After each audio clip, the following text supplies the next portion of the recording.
विगत 2 दिनों में हमने शिष्य का प्रश्न देखा और गुरु ने उसका क्या उत्तर दिया, इस पर भी हमने विचार किया। यह भी कहा कि यह जो उपनिषद विद्या है, यह भीतर की ओर झांकने की विद्या है। ज्ञानेंद्रियों के सहारे हम बाहर सब कुछ जानने की चेष्टा करते हैं, पर हमारा मन क्या है जिसके सहारे सब कुछ जाना जाता है, इस प्रश्न पर हमारा विचार बहुधा नहीं जाता। पश्चिम देशों में भी मनोविज्ञान पर काम किया गया है और बहुत अच्छा काम किया गया है, पर जितना मौलिक कार्य हमारे देश में मन पर किया गया है, वैसा और कहीं पर नहीं मिलता है। एक बात कही जा सकती है कि आधुनिक मनोविज्ञान के जन्मदाता फ्रायड जो काम कर गए हैं, उसकी तुलना भारतीय मनोविज्ञान में कहां पर है। इस प्रश्न का उत्तर यह कहकर के दिया जा सकता है कि फ्रायड ने अवश्य ही मन को समझने की चेष्टा की। वैज्ञानिक रीत्या यदि किसी व्यक्ति ने मन के स्पंदनों के संबंध में, मन की वृत्तियों के बारे में जानने की कोशिश की, तो कहा जा सकता है कि वे फ्रायड थे। पर भारत में फ्रायड की अपेक्षा अधिक गहराई से मनस्तत्व का विश्लेषण किया गया और इसलिए भारत के मनोविज्ञान की एक विशेषता हुई जो पश्चिमी मनोविज्ञान के पास नहीं है, और वह विशेषता है मन को पकड़ना। फ्रायड नहीं मानते थे कि मन को पकड़ा जा सकता है। वे मानते थे कि मन की 3 अवस्थाएं हैं और मन इन 3 अवस्थाओं में विचरण करता रहता है। इन 3 अवस्थाओं को उन्होंने कॉन्शियस, सबकॉन्शियस और अनकॉन्शियस कहकर के पुकारा। कॉन्शियस चेतन, सबकॉन्शियस अवचेतन, अनकॉन्शियस अचेतन। इन तीनों का उन्होंने बहुत सुंदर विश्लेषण किया। मनुष्य के जीवन में रोग दिखाई देते हैं। बहुत से रोग ऐसे हैं जिनकी चिकित्सा केवल देह की चिकित्सा से नहीं हो पाती है। फ्रायड ने पहले पहल साइकोसोमैटिक डिजीज यह कहकर के हमारे सामने मन के रोगों को भी प्रदर्शित किया। साइक आप जानते हैं मन के लिए प्रयुक्त होता है। सोमा का अर्थ होता है शरीर, तो साइकोसोमैटिक डिजीज कहने का मतलब यह है कि वह रोग जो मन में है, जिसकी जड़ मन में है, पर जो शरीर में आकर के दिखाई देता है। अब चिकित्सक कितनी भी चेष्टा करे शरीर के रोग को दूर करने की, पर जब तक मन की चिकित्सा नहीं होगी, जब तक रोग को जड़ से दूर नहीं किया जाएगा, तब तक शरीर स्वस्थ नहीं होगा। ऐसे बहुत से प्रकरण उस समय आने लगे तो यह फ्राइड की प्रतिभा थी, जिसके बल पर उन्होंने देखा कि मनुष्य का मन रोगी है और वह रोग शरीर पर आकर के प्रतिफलित होता है। तो जब तक मन की चिकित्सा न हो तब तक शरीर भी ठीक नहीं होता है। इसके जन्मदाता फ्राइड थे। इसको हम मनश्चिकित्सा तत्व कहते हैं। और इस क्षेत्र में फ्राइड का काम मौलिक था, पर वे एक बात नहीं मानते थे कि मन की कोई चौथी अवस्था भी हो सकती है। यह विशिष्टता अपने यहां रही। भारत में मनीषियों ने मन को तो देखा, मन का विश्लेषण किया और यह जानने की चेष्टा की कि मन चेतन है अथवा मन जड़ है। और उन्होंने यह पाया कि अंततोगत्वा मन भी जड़ ही है। जैसे शरीर जड़ है, वैसे ही मन भी जड़ है। तो प्रश्न उठा कि मन में जो चैतन्य दिखाई देता है वह फिर क्या है? शरीर जड़ है इसका हमें बोध होता है, क्योंकि जो व्यक्ति मर गया, यदि उसके शरीर में चैतन्य होता तो शरीर मुर्दा के समान नहीं पड़ा रहता, उसमें भी चेतनता होती। पर देखा जाता है कि शरीर में चेतनता नहीं रहती जब वह मृत हो जाता है। इसलिए यहां पर बहुत चिंतन किया गया कि आखिर वह मन क्या है?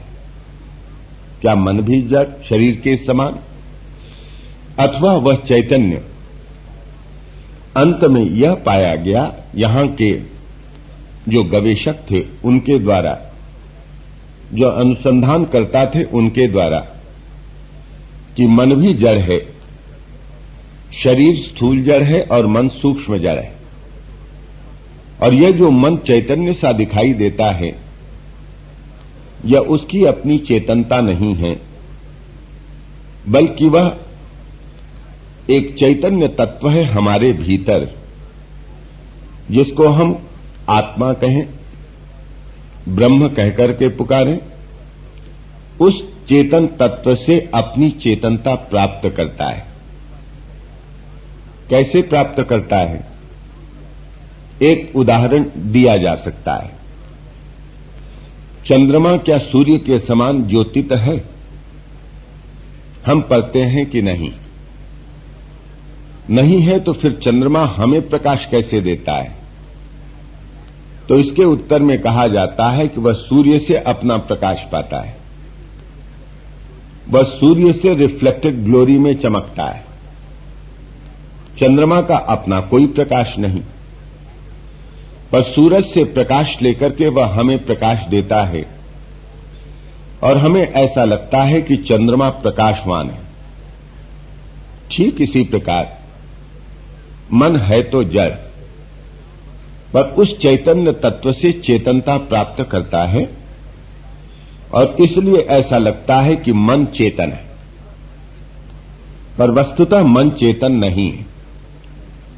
भारत में इस पर बहुत खोज की गई और उस खोज का एक पहलू यहां पर केनोपनिषद में दिखाई देता है कि यह जो मन है, वह जो जा रहा है अपने विषयों की ओर, कैसे जाता है, किसकी प्रेरणा से जाता है और किसकी इच्छा से जाता है? यह जो चैतन्य के संबंध में प्रश्न किया जा रहा है, यह मौलिक प्रश्न है। और आप देखेंगे कि जो प्रश्न शुरू होता है शिष्य का, सबसे पहले मन को ही लेकर के होता है। केनेशितम पतति प्रेषितम मनः, और उसके पश्चात अन्य बातें आती हैं। पर पहले तो यही पूछा कि यह जो मन है, किसकी प्रेरणा से, किसकी इच्छा से अपने विषयों की ओर जाता है? मन में इच्छा तो है, मन में कामना तो है, मन को हम कामनावान मानते हैं, पर मन में कामना है यह भी क्या मन के ही कारण है? जड़ में कोई कामना हो सकती है?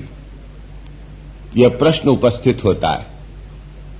यदि मन जड़ है तो उसमें कामना कैसे, उसमें इच्छा कैसे?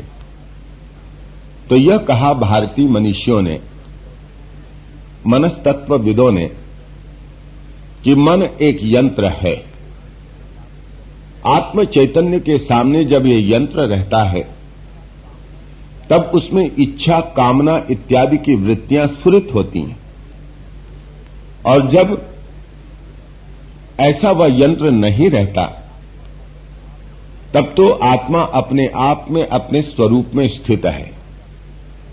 तो यह जो मन का चेतन तत्व है वह उस आत्मा के कारण है, उसका अपना नहीं है। यह भारतीय मनोविज्ञान कहता रहा। अब फ्राइड की जो देन है वह तो आप सबको मालूम है, और मैंने प्रारंभ में उसका कुछ शब्दों में वर्णन भी किया है। तो साइकोसोमैटिक डिजीजेज, यह जो चिकित्सा की पद्धति चली, फ्राइड ने इस पद्धति को जन्म दिया। पर हमारे यहां भी यह जाना जाता था कि जैसे शरीर का रोग है वैसे ही मन का भी रोग है। आप पढ़ते हैं आधि व्याधि। आधि का क्या तात्पर्य? व्याधि का तात्पर्य मालूम है कि शरीर का रोग, पर आधि का तात्पर्य? आदि का तात्पर्य है मन का रोग। तो आदि व्याधि से मनुष्य त्रस्त है। इसका तात्पर्य है कि यह जो मनुष्य है वह मन के रोग से और शरीर के रोग से त्रस्त है। तो यहां पर भी चिकित्सा की पद्धति ईजाद की गई कि मन के रोगों का निवारण कैसे हो।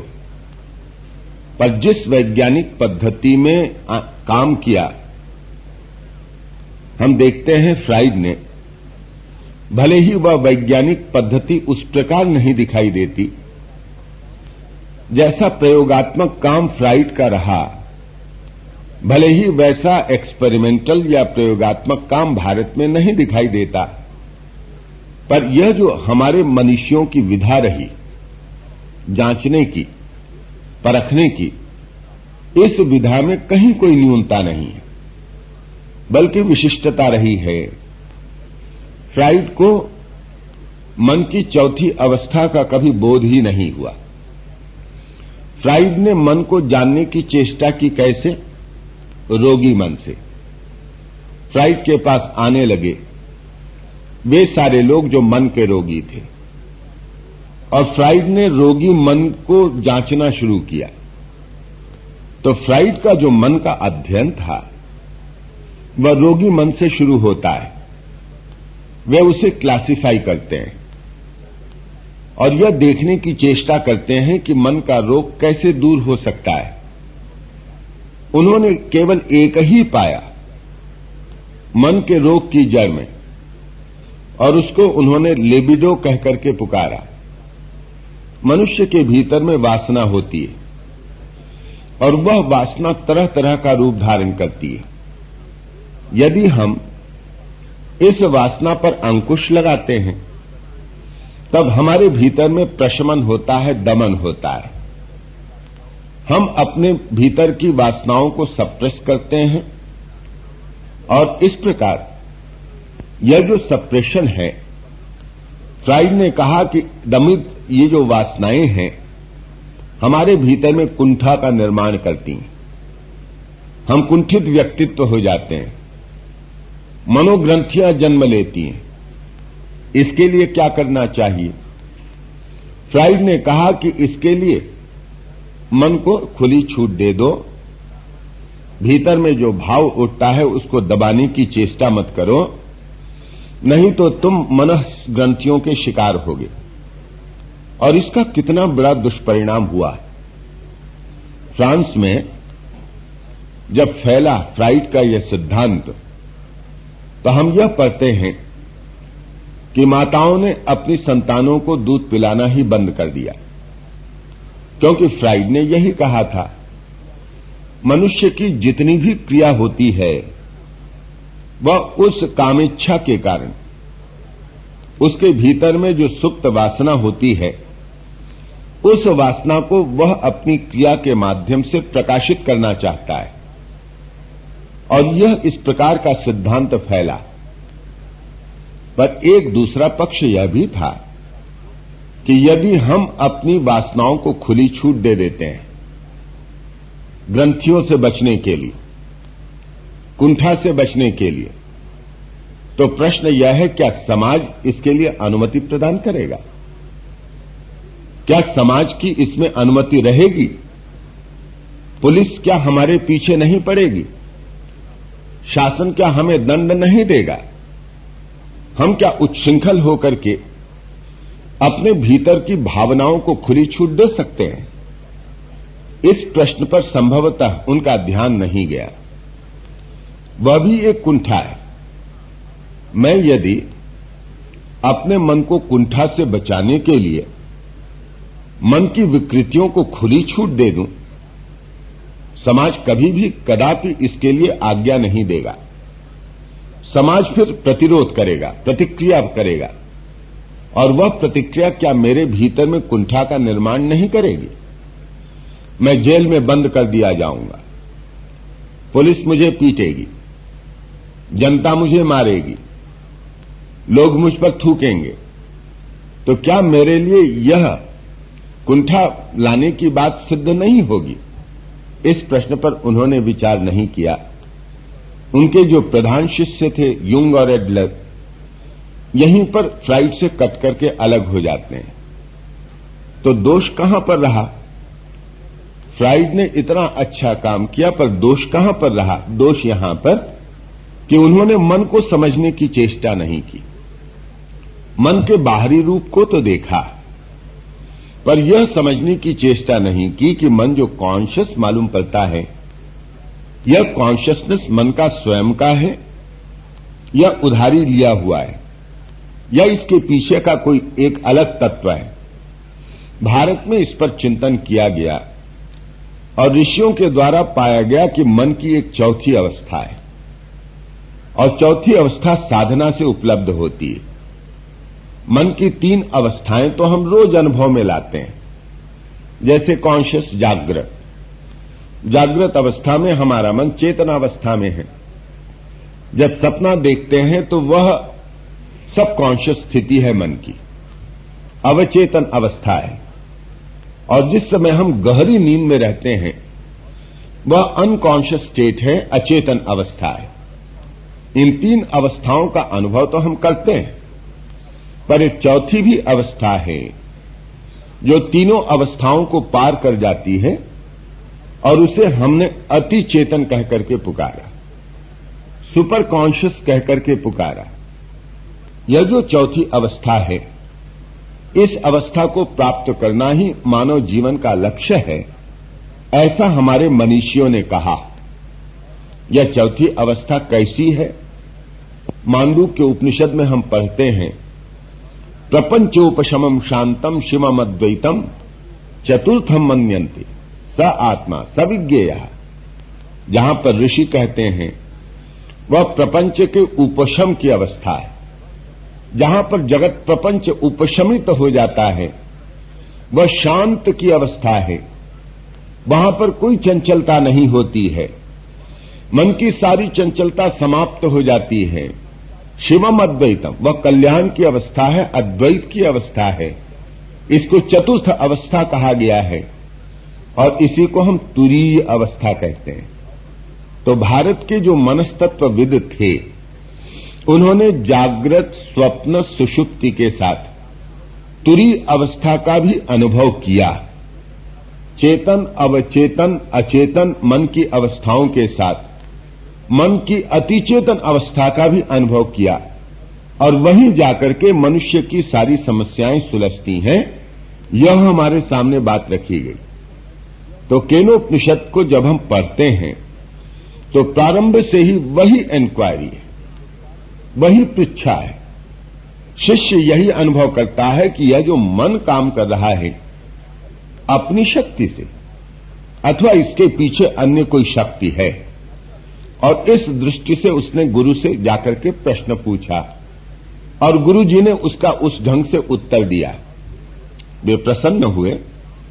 उन्होंने कहा कि वत्स, तुम्हारे इस प्रश्न को सुनकर के मैं अति प्रसन्न हूं। तुम्हारे भीतर में जिज्ञासा आई है कि मन किस प्रकार से काम करता है। यह जिज्ञासा लोगों के सामने आती नहीं। वे तो बस मान लेते हैं कि मन काम कर रहा है, पर मन कैसे काम करता है यह तुमने ही पूछा है। तो मैं कहता हूं कि ठीक। और वे फिर उत्तर देते हैं, श्रोत्रस्य श्रोत्रम मनसो मनो यद वाचोह वाचम सौ प्राणस्य प्राण चक्षुषः चक्षु अतिमुच्य धीरा प्रेत्यस्मात् लोकात् अमृता भवन्ति। यह उत्तर दिया कि एक कानों का कान है, आंखों की आंख है, मन का मन है, जो मन का मनन करता है, जो मन को मनन करने की ताकत देता है, मन इस दृष्टि से। तो यहां पर भारत की यही विशेषता रही। तो भारत के मनोविज्ञान की विशेषता यह कि प्रारंभ से ही मन की पूर्णता पर चिंतन किया गया है। और फ्राइड ने क्या किया है? प्रारंभ से ही मन रोगी है इसका चिंतन किया है। तो दोनों मनोविज्ञान कैसे शुरू होते हैं आप देखते हैं। पश्चिमी मनोविज्ञान रोगी मन को लेकर के शुरू होता है और भारतीय मनोविज्ञान पूर्णता प्राप्त मन को लेकर के प्रारंभ होता है। पातंजल योग सूत्र भारतीय मनोविज्ञान का आधारभूत ग्रंथ है और वहां पर पहले ही बताया कि यह योग क्या है। योगश्चित्त वृत्ति निरोधः। योग किसे कहते हैं? चित्त की वृत्तियों को निरुद्ध करना योग कहलाता है। यह पूर्णता प्राप्त मन का चित्रण, और यहां से भारतीय मनोविज्ञान शुरू होता है। तो आप देखते हैं दोनों मनोविज्ञानों के अंतर को। कहां पर यह अंतर है?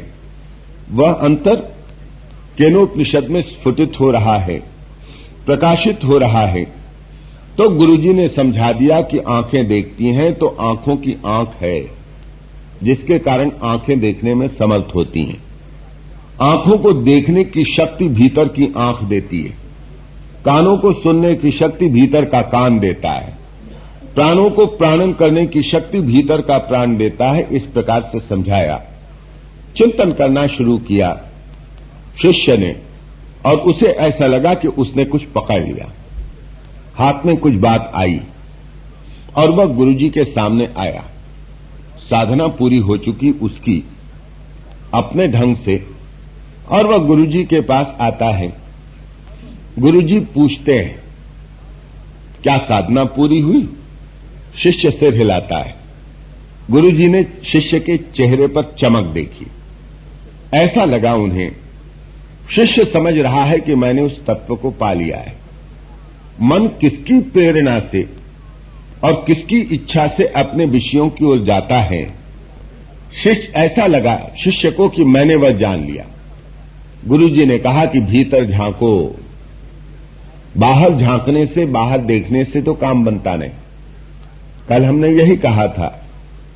स्वामी विवेकानंद कहा करते थे कि यह जो अनंत, जिसे हम कहेंगे नियमों का पुंज, जिसको हम ब्रह्म कहें, ईश्वर कहें, ईश्वर को इस दृष्टि से भी व्याख्यायित किया जा सकता है। अनंत नियमों का पुंज, जैसे भगवान बुद्ध ने धम्म कहा, वह धम्म है, लॉ, एल कैपिटल, ए कैपिटल, डब्ल्यू कैपिटल। यह धम्म है, धर्म संसार में अनुस्यूत, या जिसको हम कहेंगे विज्ञान की दृष्टि से laws, sum total of all these laws. ऐसा यह जो अनंत पुरुष है, जो ब्रह्म है, वह मानो नियमों का पुंज। अब जब वही इस बाहर के धरातल पर प्रतिफलित अपने को करता है, तो हम कहते हैं ये विज्ञान के नियम है। इन नियमों का आविष्कार हमारी ज्ञानेंद्रियों द्वारा, मन के द्वारा होता है। और वही जब ब्रह्म भीतर मन के धरातल पर अपने को प्रतिफलित करता है तो हम कहते हैं ये धर्म के नियम है, अध्यात्म के नियम है। तो बाहर के जो नियम हैं उनको जानने की प्रक्रिया विज्ञान के द्वारा, और भीतर के जो नियम हैं उनको जानने की प्रक्रिया अध्यात्म के द्वारा। इन दोनों में कोई विरोध नहीं है, दोनों एक दूसरे के परिपूरक हैं। स्वामी जी जिस प्रकार कहा करते थे, बाहर जगत के नियमों को जानना बहुत अच्छा है, पर भीतर के जगत के नियमों को जानना और भी अच्छा है। क्योंकि जब तक हम भीतर के जगत के नियमों को नहीं जानते, अंतर जगत के नियमों का आविष्करण जब तक हम अपने तय नहीं कर लेते, तब तक मनुष्य अपने ऊपर नियंत्रण नहीं प्राप्त कर सकता है। बाहर जगत के नियमों को हम कितना भी जान लें, पर मैं ऐसा नहीं कह सकता कि मैंने अपने मन पर शासन कर लिया है। वह तभी हो सकता है जब मैं भीतर के नियमों को जानने में समर्थ होता हूं। तो यहां पर वह शिष्य आया है गुरु के पास साधना करने के पश्चात। गुरु को ऐसा लगता है कि शिष्य कहना चाहता है कि गुरुजी मैंने जान लिया उस ब्रह्म तत्व को, उस चैतन्य तत्व को जो मन को प्रेरित करता है अपने विषयों में जाने के लिए। इसीलिए वे कहते हैं यदि मन्य से सुवेदेति दहरमेवापि नूनम त्वं वेत्थ ब्रह्मणो रूपम यदस्य त्वं यदस्य देवेषु अथनु मीमांसमेव ते। यहां तक उन्होंने कहा, कल इस पर थोड़ा सा चिंतन किया था। यदि मन्य से सुवेद इति, यदि तू ऐसा मानता है कि तूने उस तत्व को अच्छी तरह से जान लिया, तो मैं कहूंगा कि तूने नहीं जाना। दहरमेवापि, तूने बहुत अल्प जाना है। मैं कहता हूं कि मैंने इस घड़ी को अच्छी तरह से जान लिया। यह मैं कह सकता हूं घड़ी के संदर्भ में, क्योंकि मैं घड़ी को खोल लेता हूं, कल पुर्जे को अलग कर लेता हूं, और ऐसा करके मैं जान लेता हूं। आंखों से देखता हूं, कान से शब्द को सुनता हूं, त्वचा के माध्यम से इसका स्पर्श मैं करता हूं, यह सब मैं करता हूं, और इसलिए मैं कह सकता हूं कि इसको मैंने अच्छी तरह से जान लिया। पर जो ब्रह्म तत्व, जो चैतन्य तत्व न तो नाक से सूंघा जा सकता है, जिसको न आंख से देखा जा सकता है, न कान से सुना जा सकता है, न त्वचा से जिसका स्पर्श किया जा सकता है, न रसना से जिसका स्वाद लिया जा सकता है, यह तत्व, इसको कौन कहेगा कि मैंने अच्छी तरह से जान लिया? कैसे कहेगा कि मैंने अच्छी तरह से जान लिया? तो गुरु जी उस भ्रम को दूर करने की चेष्टा करते हैं शिष्य के, जो उसके भीतर में पैदा हो गया, और जिस भ्रम के कारण शिष्य समझता है कि मैंने अच्छी तरह से जान लिया। ऐसा तो जीवन में कई बार होता है। कई अनुभूतियां ऐसी होती हैं जिनको हम 5 ज्ञानेंद्रियों की सहायता से बता ही नहीं पाते हैं कि वह किस प्रकार की अनुभूति है और कैसा वह संवेदन है, बता नहीं सकते। जैसे एक ने पूछा गुरु के पास जाकर के, किसी संत के पास जाकर के, अच्छा महाराज, कहते हैं कि आत्म तत्व न आंखों से देखा जाता है, न कानों से सुना जाता है, इत्यादि। ऐसा भी कोई तत्व हो सकता है? दुनिया में तो जो भी बात होती है वह तो 5 इंद्रियों के सहारे ग्राह्य होती है। आप बता सकते हैं कि जो 5 इंद्रियों के सहारे ग्राह्य न हो, ऐसा भी कोई तत्व है? गुरु जी ने कुछ नहीं कहा, एक जोरों से घूंसा लगाया। शिष्य ने कहा कि आप क्या कर रहे हैं? कहा कि तुम्हें क्या हुआ है, कितनी वेदना हो गई, आपने मुझे घूंसा मार दिया है। गुरु जी ने कहा कि इस वेदना का वर्णन तो करो, किस ज्ञानेंद्रिय के सहारे तुमने इस वेदना का अनुभव किया? आंखों ने वेदना को देखा? कहा कि नहीं। कान तुम्हारी वेदना को सुन रहा है? कहा नहीं। स्पर्श से मालूम करते हो कि वेदना नरम है न कठोर है, वह गर्म है न शीत है? कहा नहीं। स्वाद से चख करके बता सकते हो कि वेदना कैसी है? नहीं। सूंघ करके बता सकते हो? नहीं। जब एक सामान्य सी वेदना पंचेंद्रिय ग्राह्य नहीं होती है और तुम कहते हो कि ब्रह्म पंचेंद्रिय ग्राह्य नहीं है, तो वह नहीं है, तो फिर क्या यह वेदना नहीं है? हम तुम्हारा ही तर्क लेकर के तुमसे कहेंगे कि फल तो यह वेदना नहीं है, क्योंकि पांचों ज्ञानेंद्रियों का विषय है ही नहीं, तो क्या नहीं है। तो जैसे है वैसे ही यह चैतन्य तत्व है, यह पांचों ज्ञानेंद्रियों की पकड़ में नहीं आता है, फिर भी है। तो यहां पर गुरुजी ने यह कहा कि यदि मन्य से सुवेदेति दहर में वापी नूनम त्वम वेत्थ ब्रह्मण रूपम, सही में इंडीड सचमुच में तुम ब्रह्म के अत्यंत अल्प रूप को जानते हो। यदि तुम ऐसा समझते हो कि तुमने जान लिया है, यदस्य त्वम यदस्य देवेशु अथनु मीमांसमेव ते, तू अपने भीतर में जिस ब्रह्म का अनुभव कर रहा है और जिसका अनुभव करता हुआ तू कहता है कि मैंने उस ब्रह्म को या आत्मा को या चैतन्य को जान लिया, और तू देवों के भीतर, अब देव के दो अर्थ कल जैसा मैंने कहा